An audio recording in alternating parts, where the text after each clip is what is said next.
Hi, welcome back to Midweek Encouragement. Man, I am so thankful that you're able to join me and my friends today. I know you're saying, well, where are your friends around you? My friends are on the other side of this screen.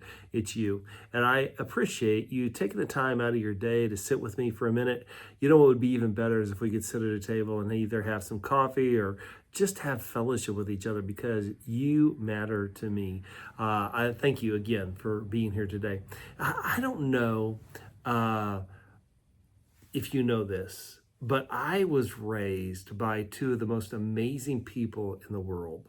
And I thank God for the parents that He gave me and all that they did for me and what they have been able to continue to do and bless me. Even though my dad's been gone for over 8 years, the blessings of my parents will long live in my life. And my desire for the rest of my life is to fulfill the commandment of God and honor them in all that I do. If you've ever met my parents, you've been blessed because they were great. They may not have done everything perfectly. They may not have done everything the way I would have preferred, but they did the best with what they had and with what they could do. And I am very grateful for that. And I think one of the greatest things that my parents, both of them, instilled in my brother and I was to try. Just keep on trying. Or dive in and try might be another approach to it. Because I have found myself in so many situations, just like my parents, where there was something in front of me I didn't know how to do. Maybe it was a repair. Maybe it was something I was going to present, something I was going to do. I just had to dive in and try. And even when I wanted to give up, I just kept pushing on until I figured it out. And I am so thankful for that. There's a joke within our family that Klaus men don't read directions. And that's true until things are really screwed up. And then we have to go back and look at it. But that's okay. We have learned to dive in and try. I still remember my mother sitting me down and teaching me to tie my shoes, making a bunny ear, wrapping it around and sending it through the tunnels. But it wasn't just learning to tie my shoes that day that I remember more than anything. It was that as soon as I figured it out, I was going to get to go outside and play on the swing, which I thought was a big deal when I was like 4 or 5 years old, that I could play on the swing. And I think I'm going to tie my shoes and go do that again today. No, I got some other things I need to get done. But that investment in me of dive in and try. Now, I don't remember how old I was, but my dad introduced me to model aviation. And he would help me build these balsa wood model airplanes. And they had gas motors on them. Then we would go out and we would fly them. It was called line control. You had two strings going from a handle to the airplane, which was probably 20, 30 feet away from you. And you would go around and around. The plane would go around and around in a circle. You were the center of the circle. And if you did that, there's chances you could get dizzy. Now, these model airplanes, they came in a box that had a lot of parts. And sometimes, while flying, they ended up in more pieces than what you started with. But I want you to imagine for a moment spinning around and around and around for several minutes in one place.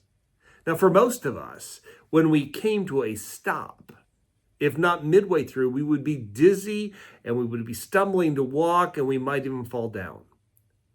But there is this tip my dad gave me that I can't forget.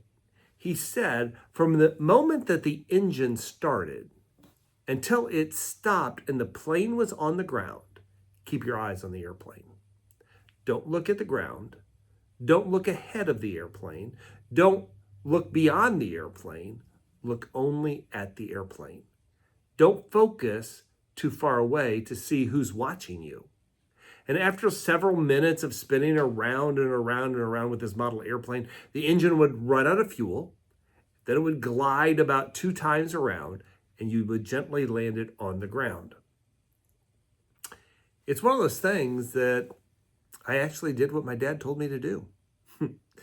Dad's instructions on flying the model airplane were just not just about flying the model airplane. There were deeper meaning to a lot of the things that my parents taught me to do. And I am one lucky kid to have them as my parents. Plus, something else they gave me. Sometimes I didn't realize how much it was important to me, but they gave me a brother. And that's the best friend, the first best friend I ever had. And I still have that best friend. In our human wiring, we have a default that seems to be set on chaos and negativity. The second law of thermodynamics states that the more time goes by, the greater the disorder. Is that similar to life is like a roll of toilet paper? The closer you get to the end, the faster it goes. Why does life seem to leave us spinning and dizzy so often? Well, I think it might be because of where we're looking. The tires on your car, my car, they're designed to be balanced. The tire shop only needs to add less than an ounce here or there to make that tire so it spins smoothly, so you don't feel it in the steering wheel or in the seat of the car. But they create a balance in the tire. They have this machine to help them know where to put the weights when they balance the mounted tire.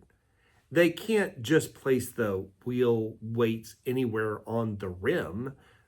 That just causes a greater issue. Now, when our lives leave us spinning and dizzy and out of balance because we have overextended ourselves, overextended our finances, overextended our careers, overextended our relationships, maybe it's time we stop. And we fix our eyes on Jesus and we ask him, what do I need to remove from my life to bring balance?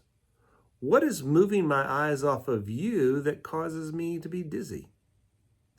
What is calling for you to look at it? Is it what you need to focus on, or is it just something that's shiny trying to distract you? Are you looking at those who might be watching, wanting their applause and approval? If that's so, you've taken your eyes off of what they should be focused on, the one that we need to aim to please, the one we need to have an awe of.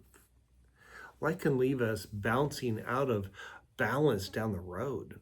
Maybe what you thought was a balance weight is on the wrong place and maybe even on the wrong vehicle. It's okay to say no to a few things. Now I'm trying to put this into practice, the idea that if I desire to take on a new project, I need to give up two that I'm already doing. Sometimes we might need to just let go of 4 things that we're doing because we're trying to please more people than we are trying to please God. And Thursdays seem to be a good day to quit things. Identify the things that are beyond your flight path that you don't need. Identify those things that give you joy and are filled to the brim with purpose and intention, and move those into the center of your focus. Part of focus is being present, and presence starts with presence of Jesus.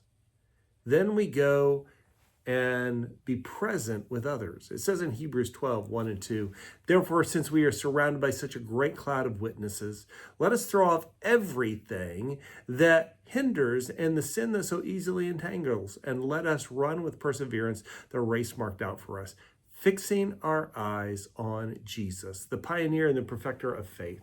For the joy set before him, endured the cross, scorning its shame, and sat down at the right hand of the throne of God.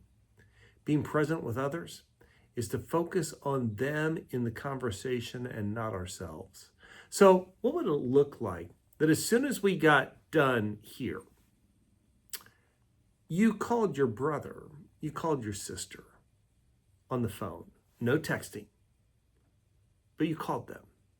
Because the greatest thing that we can hear, other than a sibling's voice or a parent's voice, is the voice of God. Blessings to you.